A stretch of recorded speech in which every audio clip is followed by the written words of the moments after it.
to take a team into competitive action against Fleetwood. What's it like to be a manager, that, albeit slightly small, what's it like to be a manager that makes history?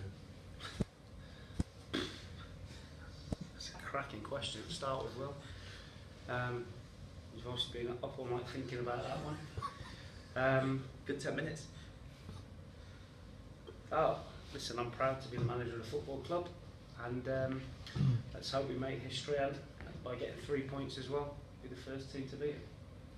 When it comes to Fleetwood, they're a team that may have surprised a lot of clubs in League One since their promotion. Have they surprised you about where they are in the league and maybe some of the results they've got? Not at all, no. They've got some good players, they've recruited well. You know, when you look at their team, you see people like Steele-Davis, who's been around Championship playoffs. I think he scored in Championship playoffs finals. Martin Patterson, who's on loan, a good striker. So they've got a lot of experience, and they've got some real good footballers in the team. So not surprised by the results one bit. What do you think it is about when you get promoted into a league and having that initial run at it and seeing how far it can go? What is the confidence like when you have that sort of situation? Obviously you get the belief and the momentum when you come up. And obviously they came up through the playoffs, so they had a great day out at Wembley, beating Burton Albion. And that would have stayed with them for a long time. And like I say, they've recruited good players as well. When you do that,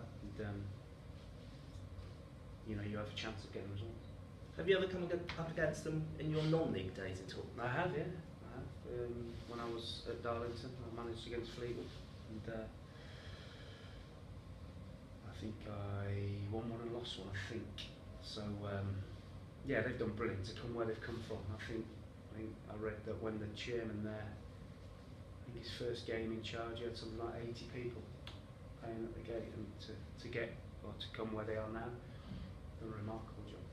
I guess the big thing for you to remind your team of is complacency against when you're playing a supposed smaller team, because on paper it would look like Swindon would win this game, but why is it important to say that actually let's not believe what it says on paper?